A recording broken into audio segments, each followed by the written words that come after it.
kalau gitu kita lanjutkan lagi ya. Iya, jadi di sini ada beberapa problem ya. Jadi di sini kalau kita tadi kan kita mengendalikan atau mengontrol akses ke objeknya tersebut, kita menggunakan synchronization ya. Nah, synchronization itu dia sebetulnya membuat lock. Jadi dia mengunci si objek counter tadi, objek angka sih untuk lebih tepatnya ya. Sehingga kalau orang sudah ada yang sedang menjalankan metode, maka yang lain disuruh nunggu dulu gitu. Jadi metodenya itu di lock sama yang kebagian giliran duluan. Kemudian dia kemudian dia menjalankan metode tersebut. Setelah selesai dia rilis locknya gitu, sehingga orang lain bisa gantian pakai gitu. Nah, untuk yang masalah locking tersebut itu ya ada potensi masalah juga ya. Nah, masalahnya itu istilahnya adalah liveness ya, atau liveness nih, liveness ya. Nah, liveness ini adalah problem yang terjadi karena si thread tadi mengunci atau locking objek gitu ya. Jadi dia rebutan lock gitu. Nah, di sini ada 3 jenis problem. Yang pertama itu deadlock, yang kedua itu starvation, yang ketiga itu live lock ya. Jadi ada deadlock, ada live lock ya. Nah, sekarang kita lihat dulu contohnya nih. Contohnya adalah deadlock dulu ya. Yang pertama deadlock. Nah, jadi di sini misalnya kita tadi punya objek counter tadi ya. Counter. Kemudian si counter ini dia punya angka di dalamnya ya. Nah, di sini dia punya variabel namanya angka. Nah, di sini ada yang mau ada yang mau melakukan di sini T1, dia mau melakukan tambah, dan ada T2 yang mau melakukan kurang ya. Dia mau melakukan kurang. Nah, sebetulnya yang terjadi begitu kita synchronize, si T1 ini yang pertama dia nanti akan melakukan lock dulu ya. Dia lock si angka ini ya, angka. Kemudian yang kedua dia jalankan metode tambah. Yang ketiga setelah dia selesai dia rilis lock ya.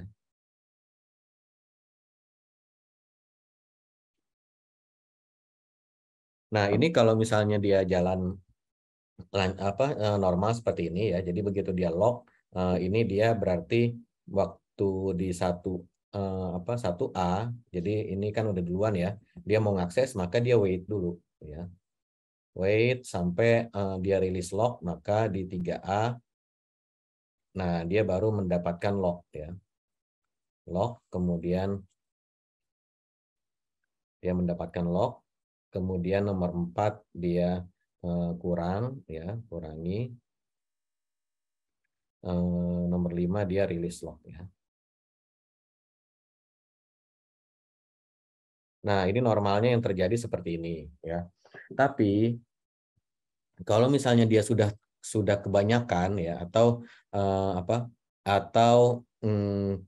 trade-nya kebanyakan gitu ya, dan pengaturan schedule-nya tidak ini tidak bagus gitu ya, atau kita lihat yang kebanyakan dulu lah gitu ya, kebanyakan. Nah, misalnya tadi kita punya counter ini ya, counter. Nah, dia tadi kan akan di lock sama si ini ya. Ternyata di sini ada T1, ada T2, T3, terus sampai T1000 gitu ya. 1000. Kemudian di sini misalnya ada T5 gitu ya. Nah, dia di sini lock ya, kemudian unlock lagi. Dia dia lock, kemudian ini dia wait ke sini, maka dia wait ya. Nah, dia waiting. Ternyata ini setelah dia unlock ya si T2 ini, maka T3-nya ini dia lock kemudian terus sampai 1000, sehingga dia tidak kebagian jatah ya. Lama dia nggak kebagian jatah, sehingga akhirnya dia time out ya. Nah, ini kalau problem seperti ini namanya problem liveness ya. Jadi saking banyaknya yang mengakses, dia tidak kebagian. Nah, ini namanya liveness. Jadi kalau kita baca di sini, ini deadlock ya. Sorry, ini namanya starvation. Sorry, ini namanya. Jadi starvation itu salah satu dari liveness. Liveness itu ada 3 problem tadi, deadlock, starvation, dengan live lock ya, dengan live lock atau live lock. Oke. Nah, ini namanya starvation. Terlalu tipis.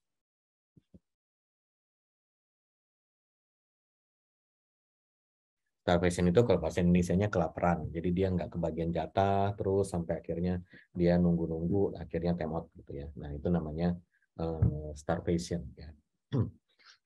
Nah, ini ini normal ya. Ini normal skenario seperti ini ya, normalnya.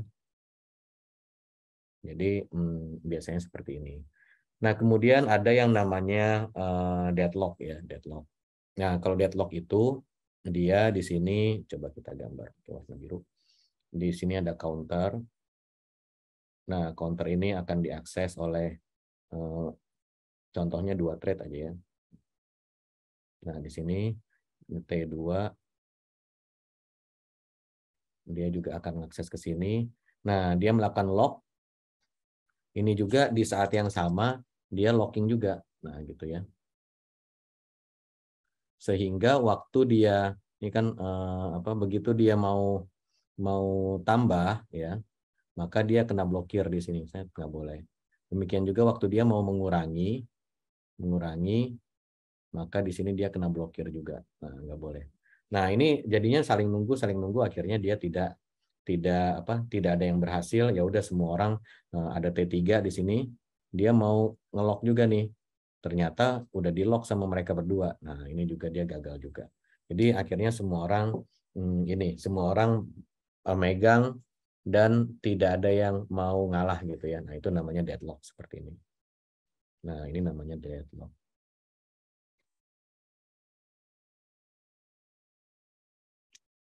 Oke. Nah, kalau yang live lock ini kebalikannya ya. Jadi kalau deadlock itu tadi kan dia sama-sama ngelock ya, sama-sama locking, megang lock sehingga tidak ada yang bisa lanjut gitu ya. Nah, kalau misalnya yang live lock itu justru seperti ini. Di sini ada counter.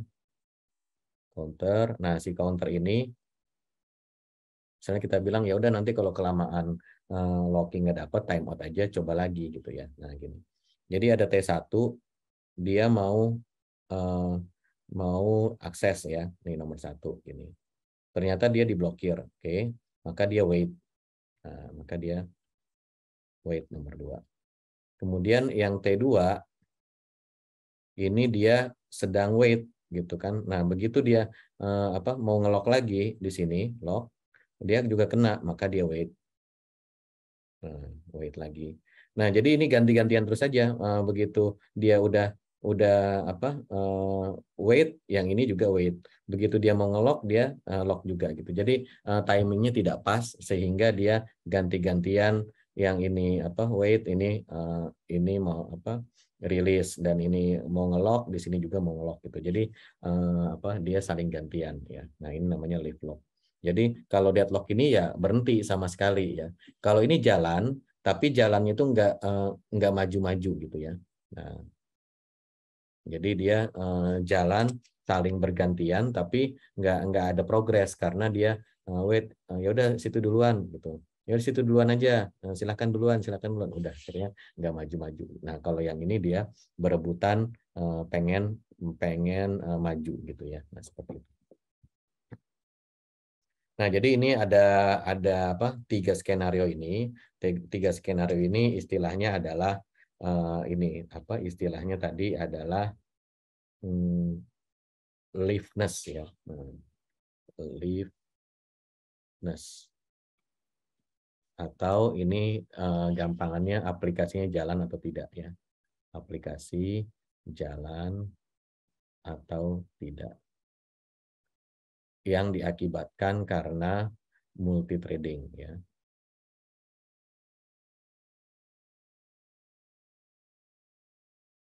Nah, jadi kalau kita ngurusin multi trading ya ini problem yang harus kita pikirkan gitu ya. Oke, sampai sini ada apa? Ada pertanyaan dulu mungkin.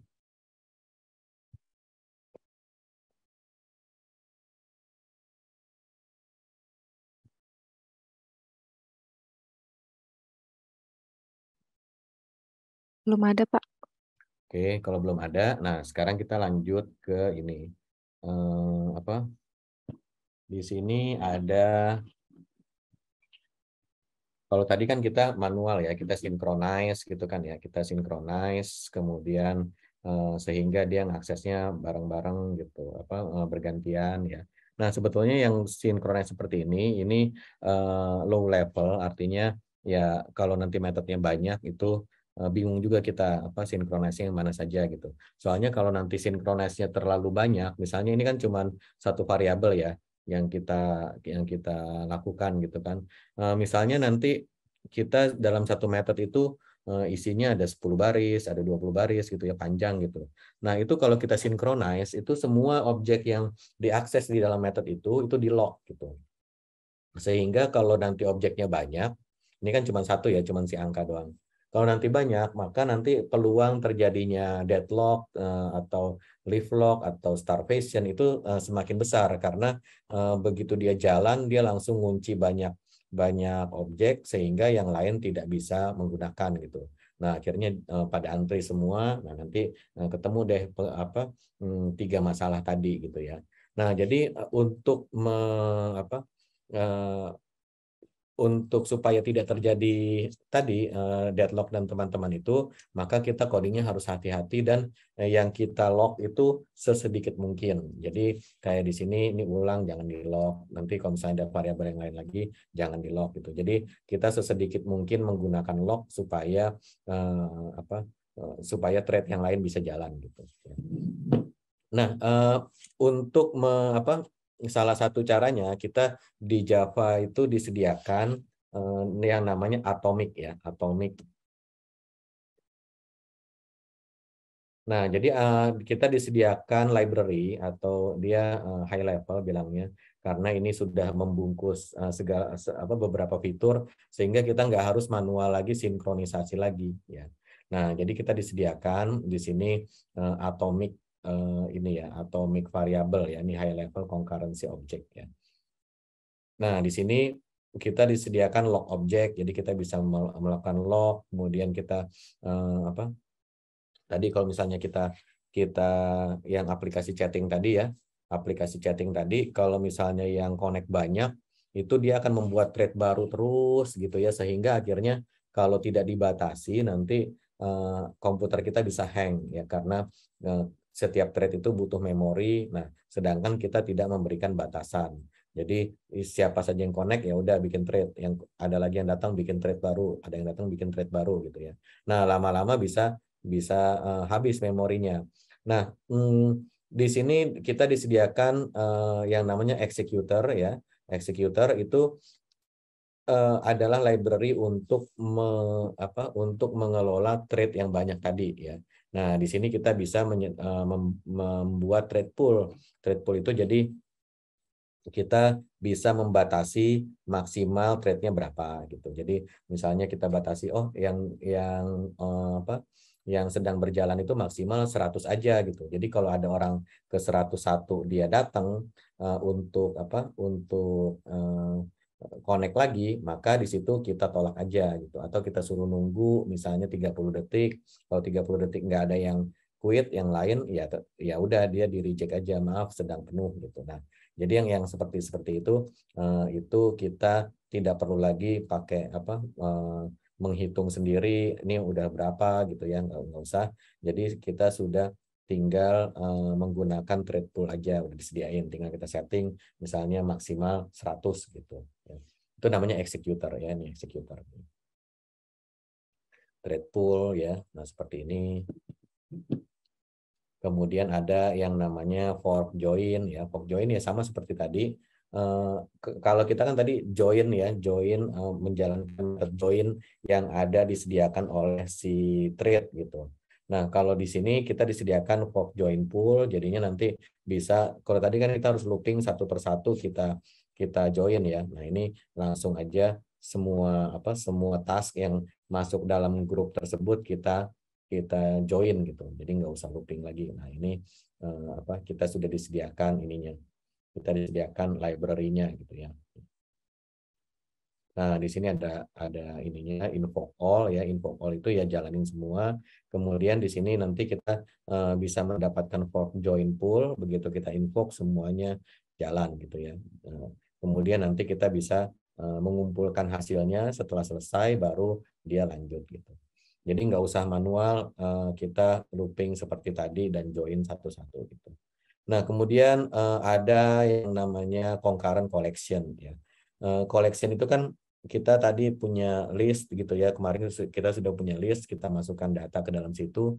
Nah, list itu sebetulnya tidak safe kalau kita sharing ke banyak thread gitu. Jadi misalnya kita mau bikin aplikasi tokonya multi user, jadi ada user yang bisa nambah produk sendiri gitu ya, sellernya bisa masukin produk. Nah, itu kalau nggak kita jagain nanti dia bisa saling menimpa datanya, sama seperti yang tadi counter tadi ya. Nah, jadi di sini Java menyediakan concurrent collection. Jadi kita disediakan blocking queue. Jadi kalau kita mau bikin list, kita bisa pakai ini blocking queue ini. Jadi kalau mau ngupdate ya harus gantian gitu. Kemudian ada concurrent map, concurrent hash map dan sebagainya gitu ya. Nah, selanjutnya kita masuk ke ini concurrent collection. Nah, sekarang kita atomic ya, atomic. Tadi kan kita pakai integer biasa nih ya. Integer biasa. Nah, sekarang daripada kita locking, kita menggantinya dengan ini, kita copy paste aja dulu semua ya. Nih, ini kita copy. Kemudian ini kita paste di sini ya. Nah, di sini kita tidak menggunakan integer biasa, tapi kita menggunakan atomic integer. Nah, ini ya. Oke. Nah, kemudian atomic integer itu kita instankan new gitu ya. Nah, gini. Oke. Nah, yang plus-plusnya ini kita ganti dengan angka increment and get. Nah, ini ya. Kemudian sorry, bukan yang ini. Oh iya, ini increment and get gitu. Nah, yang di bawah sini ini juga sama ya, increment and get. Ini kalau mengurangi decrement and get. Nah, gitu ya. Oke. Nah, untuk mendapatkan angkanya kita pakai C get. Nah, jadi di sini angka get. Oke. Nah, apa bedanya sama langsung saja ya? Karena kalau langsung saja dia nanti objek atomic integer. Kalau kita mau dapat value-nya kita harus get gitu. Nah, dia bisa diapain lagi? Angka set. Nah, kita juga bisa set ya. Kalau mau langsung di set menjadi angka tertentu. Gitu. Oke. Ini kalau sudah kita bisa langsung cobain ya atomic demo ya, kita bikin satu lagi.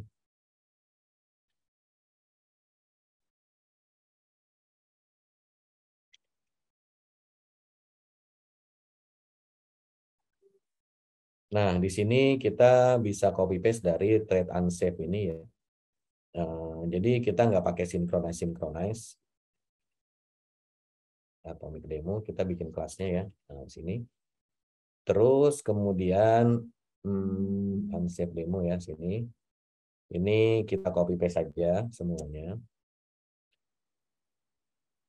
Jadi ini kita copy paste untuk menjelaskan bahwa dia codingnya sama ya, dia codingnya sama sehingga kita tidak perlu cuman ganti dikit doang gitu ya.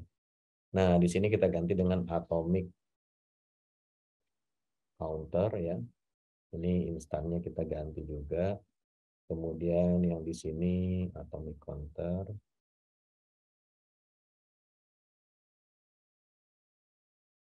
Nah, gini ya. Get 1. Ini throw aja. Oke.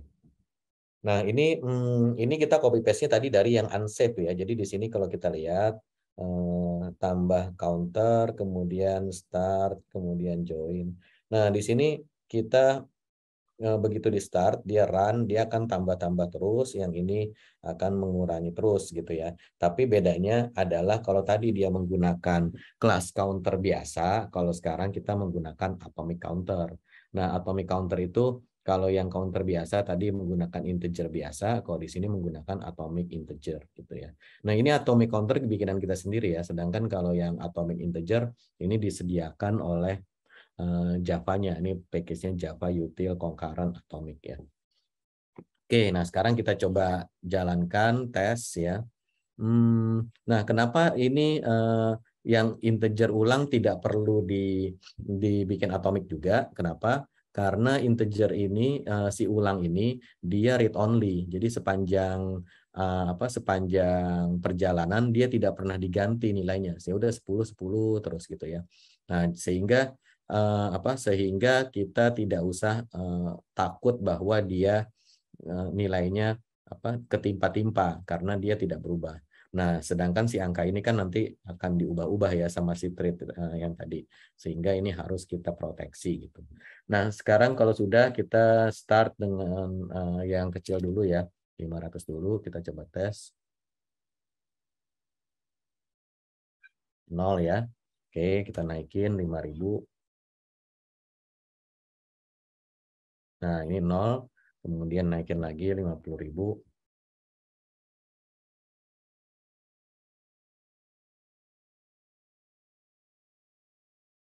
Loh, ininya mana? Ketinggalan di atas kan.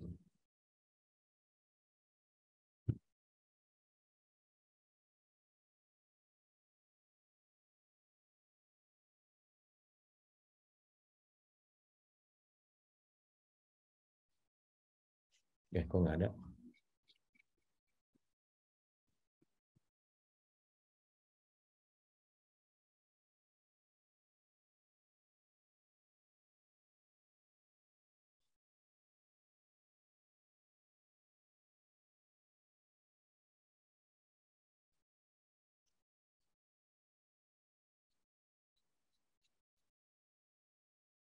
Ini 0 sih, cuman totalannya tadi kayaknya kesalip ya. Jadi kecepatan ngeprintnya tidak sesuai dengan ini ya.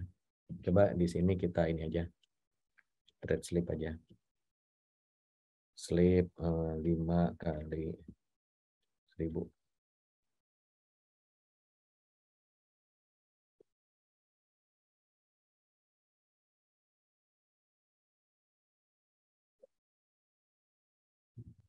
Kok nggak keluar? Atau startnya kita belakangin.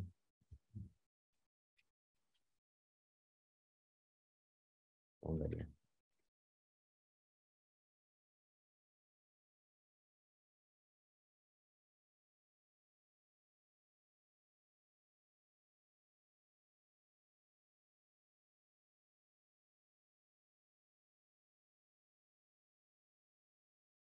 Enggak. Ininya nggak keluar ya. Posisi akhirnya ya.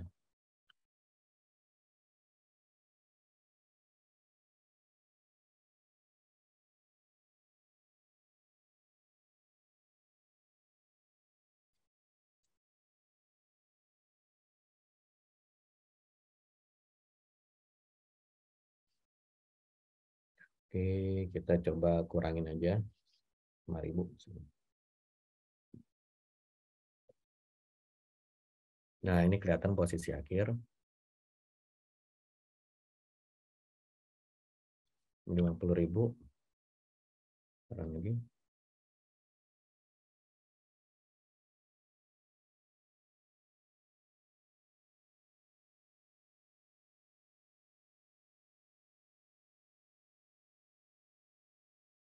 Nah, ini baru muncul ya.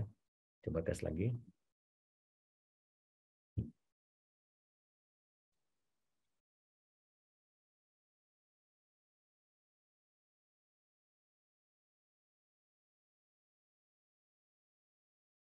Oke, nah ini sudah bisa ya dia. Jadi di sini pakai atomic, efeknya sama saja dengan thread shape tadi, cuma di sini lebih clean karena yang di lock cuma si angka ini aja gitu ya. Yang lain tidak di lock. Harusnya sih dia lebih apa? Lebih lebih cepat ya jalannya ya. Nah, kalau ini belum terlalu kelihatan karena variabelnya cuma satu. Nah, nanti kalau misalnya variabelnya ada banyak gitu ya, kayak kelas customer atau kelas produk gitu. Nah, itu kalau kita lock itu nanti bisa bisa apa? Lebih lemot jadinya. Tapi kalau cuma satu gini tidak terlalu kelihatan selisihnya gitu.